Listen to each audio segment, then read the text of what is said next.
नमस्कार दोस्तों, आपका अपना चैनल हिंदी जंक्शन पर स्वागत है। मैं परवेश कुमार सिन्हा आज फिर आपके समक्ष एक नया वीडियो लेकर उपस्थित हुआ हूं। अगर आप इस चैनल पर नए हैं तो चैनल को सब्सक्राइब कर दें और दोस्तों में शेयर करना ना भूलें और साथ ही बेल आइकन को भी दबा दें ताकि आने वाले वीडियो का नोटिफिकेशन आपको मिलते रहे। आज का जो टॉपिक है वो बहुत ही मज़ेदार टॉपिक है, क्योंकि यहाँ से हिंदी से संबंधित कोई भी एग्ज़ाम हो प्रश्न पूछा जाता है। आज का जो टॉपिक है वो है कामायनी जयशंकर प्रसाद की रचना है। इससे प्रश्न पिछले बार जो है बीपीएससी पीजीटी में पूछा गया था, तो हमें आशा है कि इस बार भी पूछा जाएगा, तो इसको हम लोग अच्छे से करेंगे।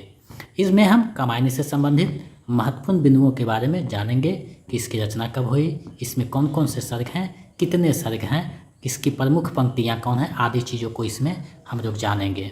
दोस्तों, हिंदी से संबंधित कोई भी प्रतियोगिता हो, चाहे नेट जेआरएफ हो या पीजीटी हो या टीजीटी हो, कहीं ना कहीं इससे संबंधित एक प्रश्न पूछे जाते हैं, तो आप एक प्रश्न को आराम से मजबूत कर सकते हैं, उसको अपने जो है तैयारी में शामिल कर सकते हैं। तो बिना देर किए हुए चलिए आज के टॉपिक की तरफ बढ़ते हैं। दोस्तों, जैसा कि आप देख पा रहे हैं, कामायनी जो रचना है उससे संबंधित महत्वपूर्ण टॉपिक यहाँ सामने नज़र आ रहा है। तो कामायनी अर्थात हिंदी साहित्य का अमर कारजयी महाकाव्य, हिंदी साहित्य का ये अमर कारजयी महाकाव्य है। इसे भारत ही नहीं विश्व भर में ख्याति मिली है। कामायनी जो रचना है अपने आप में एक महत्वपूर्ण रचना है, तो ये सभी दृष्टि से महत्वपूर्ण है। इसके लेखक जो है उसको हम लोग देख रहे हैं, लेखक यहाँ पे सामने नहीं है, जयशंकर प्रसाद जी हैं, जिसे शॉर्ट में प्रसाद भी कहा जाता है। इसका प्रकाशन 1935 ईस्वी में हुआ था। जयशंकर प्रसाद की रचना कामायनी का प्रकाशन 1935 ईस्वी में हुआ था। तो यहाँ से प्रश्न पूछ लिए जाते हैं कि कामायनी का प्रकाशन कब हुआ था, तो आपका आंसर सही हो जाएगा, 1935 ईस्वी में हुआ था। ये कैसी रचना है, तो कारजयी रचना है, आपको जो है बताना होगा कारजयी रचना है, ऐसे भी प्रश्न पूछा जा सकता है। तो सभी दृष्टि से हम लोग तैयारी को मजबूत कर देते हैं। अगर आप मेरे टेलीग्राम चैनल पर नहीं जुड़े हैं तो उससे जुड़ जाइए, जिसका लिंक वीडियो के डिस्क्रिप्शन में दिया हुआ है। इसका पीडीएफ वहाँ पे भेज दिया जाएगा, आप लोग जुड़कर इसका पीडीएफ पा सकते हैं और अपनी तैयारी को मजबूत कर सकते हैं। कभी परिचय हम लोग शॉर्ट में देखेंगे, क्योंकि विस्तृत में आगे पढ़ना है तो हम लोग अलग से वीडियो जो बनेगा उसमें देख लेंगे। जन्म हुआ था 30 जनवरी 1889 ईस्वी को वाराणसी उत्तर प्रदेश, या काशी कह सकते हैं। वाराणसी को ही काशी कहा जाता है, तो काशी या वाराणसी कोई भी दोनों में से एक होगा, दोनों एक ही स्थान का कहा जाता है। मौत जो है 15 नवंबर 1937 ईस्वी को 48 वर्ष की उम्र में हो जाते थे वाराणसी में। पेशा से ये कवि हैं, नाटककार हैं, कहानीकार हैं, उपन्यासकार हैं। इनकी जो है प्रसिद्धि सभी क्षेत्रों में है। हिंदी की सभी गद्य विधा में जो है ये और पद्य विधा में इन्हें महारत हासिल है। तो आप लोग यहाँ देख रहे हैं और आगे बढ़ते हैं, हम लोग देखते हैं। कामायनी 15 सर्गों में विभक्त है, जो इस प्रकार है। यहाँ से प्रश्न पूछे जाते हैं कि कामायनी में कितने सर्ग हैं, तो 15 सर्ग हैं। ये आपको ध्यान में रखनी होगी, प्रश्न में यहाँ से भी प्रश्न बनते हैं। पहला सर्ग है चिंता सर्ग, दूसरा है आशा सर्ग, तीसरा है श्रद्धा सर्ग, चौथा है काम सर्ग, पाँचवा है वासना सर्ग, छठा है रजा सर्ग, सातवां है कर्म सर्ग। देख रहे हैं सभी को जो है कर्मबाई यहाँ आपके समक्ष प्रस्तुत किया गया है। 8वां है ईर्ष्या सर्ग, 9वां है ईड़ा सर्ग, 10वां है स्वप्न सर्ग, 11वां है संघर्ष सर्ग, 12वां है निर्वेद सर्ग, 13वां है दर्शन, 14वां है रहस्य, 15वां है आनंद। यानी चिंता से लेकर आनंद तक पहुँचते हैं जयशंकर प्रसाद। इसकी जो कर्म है बहुत बेहतरीन ढंग से सजाया हुआ है, क्योंकि पहले मन में चिंता होता है, लेकिन अंत में जो है आनंद पर लाकर कभी इसको ख़त्म करते हैं, यानी आनंद की प्राप्ति करवाते हैं। पूछा जाता है कि कामायनी पे किसका प्रभाव है, तो शैव धर्म का प्रभाव है। आपको ये जो है पूछा जाता है, ये तो ये ध्यान में रखिएगा। ये कर्मवाई जो सर्ग है उसको याद करने की दृष्टि से मैंने एक पद बनाया है, जो चिंता आशा श्रद्धा काम, वासना रज्जा कर्मानंद, ईर्ष्या ईड़ा स्वप्न संघर्ष, निर्वेद दर्शन रहस्य आनंद। यहाँ कर्मानंद का मतलब कर्म हो गया। ये पंक्ति को छंदबद्ध करने के लिए बताया गया है। तो ये जो कविता है 2 पद का इसको आप याद रखिएगा तो आपकी जो है सभी सर्ग आराम से याद हो जाएगा। और हमें लगता है 2-4 बार पढ़िएगा तो ये आपसे दिमाग में अपने आप बैठ जाएगा। चिंता आशा श्रद्धा काम वासना रजा कर्मानंद इससे एरा स्वप्न सखर निर्वेद दर्शन रहस्य आनंद। ये जो पद है इसको बहुत अच्छी ढंग से सजाया गया है। तरीके की तरह इसको आप याद करके सारे सर्गों को ध्यान में रख सकते हैं। अब हम लोग इसके कथानक को जानेंगे कि इसका कथानक क्या है। तो कथानक को हम लोग देखते हैं। मानव के अग्र जन्मा देव निश्चिंत जाति के जीव थे। किसी भी प्रकार की चिंता ना होने के कारण वे चीर किशोर वय तथा नित्य विरासी देव आत्ममंगल उपासना में ही विभोर थे। प्रकृति यह अतिचार सहन ना कर सकी और उसने अपना प्रतिशोध लिया। भीषण जल प्रबंध के परिणाम स्वरूप देव सृष्टि का विनाश हुआ, केवल मनु जीवित बचे। देव सृष्टि के विध्वंस पर जिस मानव जाति का विकास हुआ उसके मूल में थी चिंता, जिसके कारण वह जरा और मृत्यु का अनुभव करने को बाध्य हुई। चिंता के अतिरिक्त मनु में दैवी और असुरी वृत्तियों का भी संघर्ष चल रहा था, जिसके कारण उनमें एक और आशा श्रद्धा रज्जा और एरा का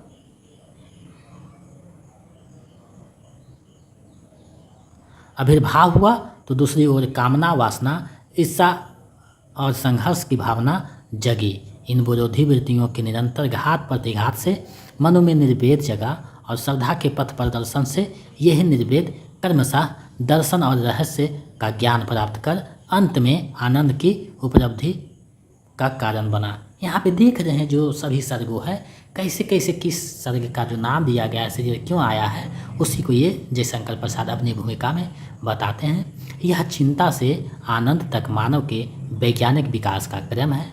साथ ही मानव के आखेटक रूप में प्रारंभ कर श्रद्धा के प्रभाव से पशुपालन, कृषक जीवन और एड़ा के सहयोग से सामाजिक और औद्योगिक क्रांति के रूप में भौतिक विकास एवं अंत में आध्यात्मिक शांति की प्राप्ति का उद्योग मानव के सांस्कृतिक विकास के विविध सोपान हैं।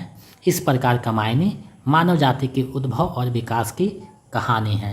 यहाँ पे इसका कथानक से स्पष्ट हो रहा है कि ये कैसी रचना है। प्रसाद ने इस काव्य के प्रधान पात्र मनु और कामपुत्री कामायनी यानी श्रद्धा को ऐतिहासिक व्यक्ति के रूप में माना है।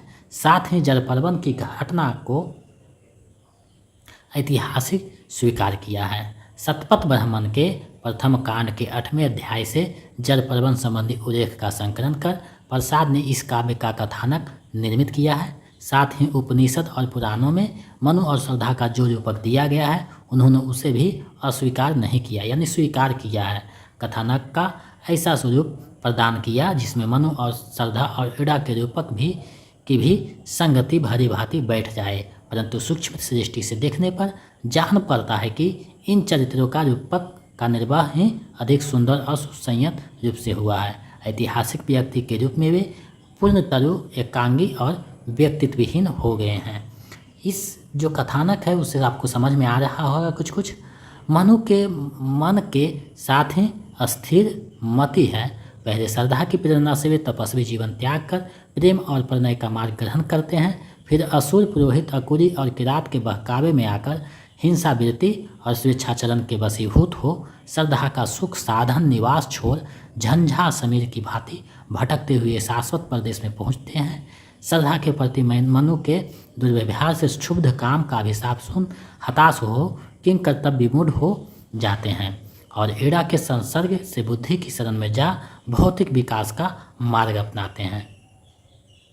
आगे है कुछ उसको देख लेते हैं।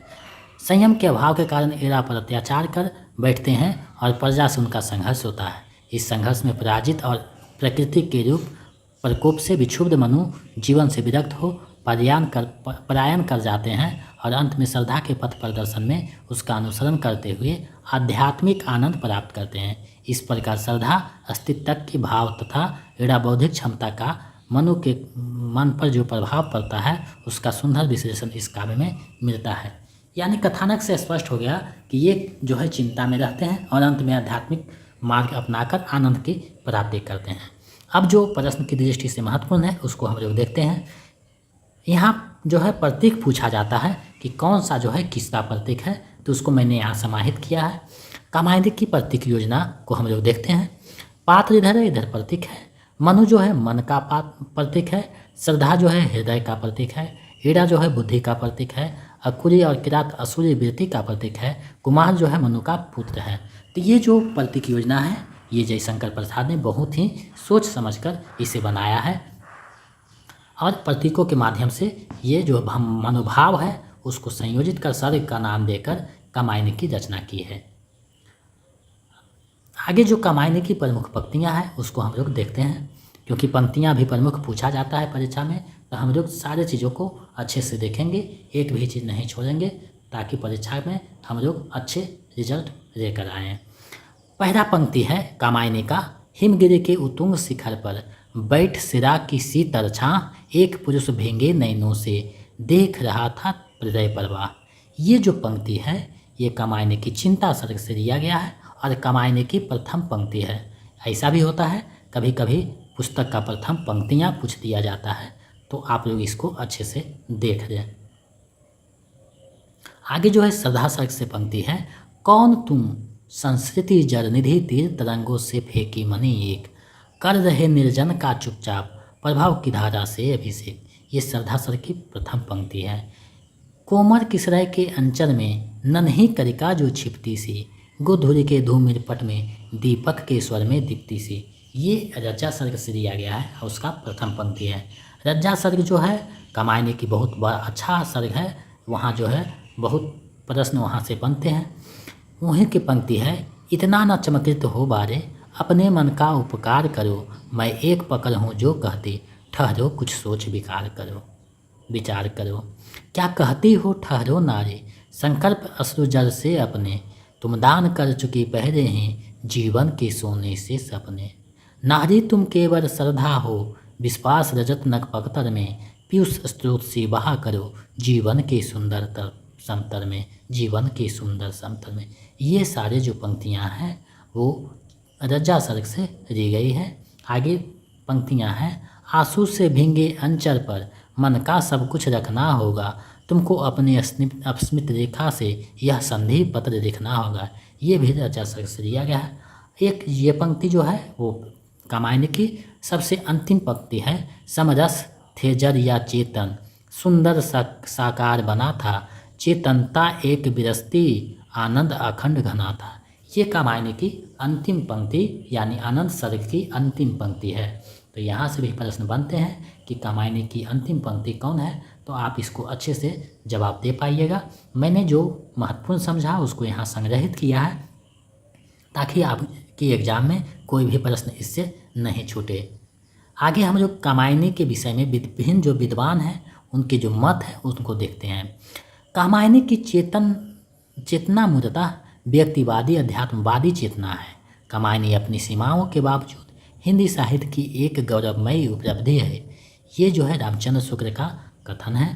कामायनी मानवता का रसात्मक इतिहास है, ये नंदुलारे वाजपेयी का कथन है। कामायनी नए युग का प्रतिनिधि काव्य है, ये भी नंदुलारे वाजपेयी का है। कामायनी छायावाद का उपनिषद है, ये शांतिप्रिय द्विवेदी का है, जो पिछले बार एग्जाम में पूछा जा चुका है नेट के एग्जाम में। कामायनी मानव चेतना के विकास का महाकाव्य है, ये डॉक्टर नगेंद्र का कथन है। तो विभिन्न जो कथन है महत्वपूर्ण है उसको मैंने यहाँ संकलित किया है। कामायनी आधुनिक सभ्यता का प्रतिनिधि का महाकाव्य है, ये नामवर सिंह का कथन है। कामायनी रहस्यवाद का पहला महाकाव्य है, ये निराला की पंक्ति है। कामायनी ताजमहल के समान है, ये सुमित्रानंद पंत की पंक्ति है। कामायनी वर्तमान हिंदी कविता में दुर्लभ कीर्ति है, ये हजारी प्रसाद द्विवेदी का कथन है। कामायनी एक फैंटेसी है, ये डॉक्टर बच्चन सिंह का है।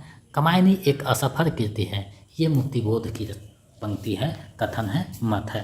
तो महत्वपूर्ण कथनों विचारों आदि को यहाँ मैंने प्रस्तुत किया। हमें लगता है ये आपकी तैयारी में महत्वपूर्ण भूमिका निभाएगी, क्योंकि जो महत्वपूर्ण था उसको मैंने यहाँ संग्रहित कर आपकी जो तैयारी को मजबूती प्रदान की है। ये जो पद है इसको आपको याद कर लेना है, ताकि आपकी जो है कर्मवाई जो शुरू चिंता से लेकर आनंद सर्ग तक जाता है कर्मानुसार, तो इसको सजाने के लिए भी बीच से उठाकर पूछ सकता है। तो आप लोग इसको अच्छे से किए रहिएगा तो आराम से जवाब दे पाइएगा। तो ये बहुत ही महत्वपूर्ण है, आप लोग इसको अच्छे से देख करके तैयारी को मजबूती करें। अब हम लोग जो है इससे संबंधित MCQ जो पिछले एग्जामों में पूछा जा चुका है और पूछे जाने की प्रबल संभावना है, उसको देखते हैं। पहला प्रश्न है, कामायनी का प्रकाशन कब हुआ? कामायनी का प्रकाशन कब हुआ आपको बताना है। BPSC के अनुसार मैंने यहाँ 5 प्रश्नों का संकलन किया है। ये जो है आपकी तैयारी यानी TGT PGT 11वीं से लेकर 12वीं और 9वीं से लेकर 10वीं और 6 से लेकर 8 क्लास जो भी आप हिंदी से संबंधित तैयारी कर रहे हैं, सभी में ये महत्वपूर्ण भूमिका निभाएगी। या फिर नेट का या JRF का या फिर EMRS PGT का तैयारी कर रहे हैं, सभी की दृष्टि से ये महत्वपूर्ण है, तो आप लोग इसको अच्छे से कीजिएगा। कामायनी का प्रकाशन कब हुआ आपको बताना है, तो आप लोग इसका सही जवाब दे पा रहे हैं, विकल्प ग होगा 1935 ईस्वी। चलिए नेक्स्ट प्रश्न देखते हैं। दूसरा प्रश्न है, कामायनी में मनु किसका प्रतीक है? कामायनी में मनु किसका प्रतीक है आपको बतानी है। विकल्प आपके सामने है, सही विकल्प का चयन करना है। तो इसका सही आंसर विकल्प ग हो जाएगा, उपयुक्त में से कोई नहीं, क्योंकि कामायनी में मनु जो है मन का प्रतीक है और मन का कहीं चर्चा नहीं है, तो उपयुक्त में से कोई नहीं हो जाएगा। क्योंकि BPSC जो है इसी तरह से प्रश्नों को फंसाता है, तो हम लोग अभी से ही अभ्यास करेंगे ताकि उसके प्रश्नों में न फंसें और सही आंसर बनाकर आएँ। कामायनी के निम्न सर्गों का सही अनुक्रम है आपको बताना है कि कामायनी का निम्न सर्ग में सही अनुक्रम यानी सही क्रम क्या है आपको बतानी है। अगर पद आप पढ़ रहे होंगे तो आपको ध्यान में आ रहा होगा, कर्मानंद ईर्ष्या स्वप्न संघर्ष, यानी विकल्प ख सही हो जाएगा। चलिए नेक्स्ट प्रश्न देखते हैं।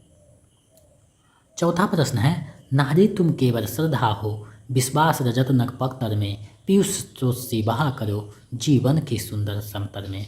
उपयुक्त पंक्ति के रचनाकार कौन है आपको बतानी है। ये बहुत ही महत्वपूर्ण पंक्ति है, परीक्षा में अक्सर पूछा जाता है, तो आपको बतानी है। तो इसका सही आंसर विकल्प ग हो जाएगा, ये जयशंकर प्रसाद की पंक्ति है। चलिए नेक्स्ट प्रश्न को देखते हैं। पांचवा प्रश्न है, कौन तुम संस्कृति जल निधि, तीर तरंगों से फेंकी मणि एक, कर रहे निर्जन का चुपचाप, प्रभा की धारा से अभिषेक। उपयुक्त पंक्ति किस पुस्तक से ली गई है आपको बतानी है। ये पंक्तियाँ किस पुस्तक से उद्धृत है। विकल्प आपके सामने है, सही विकल्प का चयन करना है। तो इसका सही आंसर विकल्प का हो जाएगा, ये कामायनी की पंक्ति है। चलिए नेक्स्ट प्रश्न देखते हैं। कामायनी रहस्यवाद का पहला महाकाव्य है, यह किसका कथन है। कामायनी रहस्यवाद का पहला महाकाव्य है, यह किसका कथन है आपको बतानी है। विकल्प आपके सामने है, सही विकल्प का चयन करना है। तो इसका सही आंसर विकल्प ख हो जाएगा, ये निराला की पंक्ति है, कथन है। चलिए इस वीडियो का अंतिम प्रश्न देखते हैं। कामायनी का अंतिम सर्ग कौन सा है। कामायनी का अंतिम सर्ग कौन सा है आपको बतानी है। आप लोग इसका सही जवाब दे पाइएगा, क्योंकि सभी को पता है। इसका सही आंसर विकल्प ख हो जाएगा, आनंद। तो ये महत्वपूर्ण MCQ और महत्वपूर्ण बिंदु था जिसको मैंने आपके समक्ष प्रस्तुत किया। अगर कामायनी आप लोग पढ़ना चाहते हैं तो हमारे व्हाट्सएप पे मैसेज कीजिए, हम कामायनी जो PDF है उसको भेज देंगे। आप लोग पढ़ लीजिएगा एक बार, कि ताकि दिमाग में आ जाए कि कौन सी पंक्ति कौन सर्ग में है। जो पढ़ना चाहते हैं उनके लिए, और वरना ये PDF टेलीग्राम चैनल पे भेज दिया जाएगा। आप लोग 1-2 बार इसको देख लीजिएगा तो ध्यान में आ जाएगा कि इसमें कौन सी पुस्तक में कौन सी पंक्ति है, यानी इसकी पंक्तियों से आप लोग रूबरू हो जाएंगे। तो टेलीग्राम चैनल का अगर आप लोग नहीं जुड़े हैं तो टेलीग्राम चैनल का लिंक वीडियो की डिस्क्रिप्शन में दिया हुआ है, वहाँ से आप जुड़ सकते हैं। और पिछले वीडियो का जो PDF है वो आपको 10 तारीख के बाद 10 तारीख को मुहैया करा दिया जाएगा। उसके लिए आपको रजिस्ट्रेशन पहले करना होगा, जिसको हो सकता है कल वीडियो के माध्यम से आपको जानकारी दी जाएगी, तो आप लोग जो है रजिस्ट्रेशन करके PDF प्राप्त कर सकते हैं। तो आप लोग जो है तैयारी में लगे रहें। सिलेबस जब आएगा तो जो चीज़ें छूटी रहेगी उसको हम लोग करेंगे। अभी जो है हम लोग 15 तारीख तक यानी 19 तारीख तक लगभग जितना टॉपिक है हिंदी साहित्य का लगभग हम लोग देख लेंगे, और जो किताब सिलेबस में लगाएगा उसको हम फिर देखते जाएंगे और प्रैक्टिस करेंगे। तो आप लोग ऐसे ही सहयोग करते रहें। अगर मेरे चैनल पर नए हैं तो चैनल को सब्सक्राइब कर दें और बेल आइकन को दबा दें, ताकि मेरे आने वाले वीडियो का नोटिफिकेशन आपको मिलते रहे। और दोस्तों में ज़्यादा से ज़्यादा शेयर करें, ताकि मैं दुगने उत्साह के साथ आपके समक्ष नई वीडियो लेकर उपस्थित होता रहूं। तो आप लोग अगर व्हाट्सएप नंबर नहीं जान रहे हैं मेरा, तो मेरा व्हाट्सएप नंबर है 72 61 815307। तो आप लोग जो है इस पे व्हाट्सएप करके अपनी समस्या हमारे पास रख सकते हैं। हम कोशिश करेंगे आपकी समस्या का समाधान करने का। तो आप लोग जो है व्हाट्सएप इस पे कर सकते हैं। और अगर आप चैनल सब्सक्राइब नहीं किए हैं तो चैनल को सब्सक्राइब कर दें और दोस्तों में शेयर करते रहें। बहुत बहुत धन्यवाद। मिलते हैं एक नए वीडियो में। ऐसे ही आपका सहयोग बना रहे। बहुत बहुत धन्यवाद।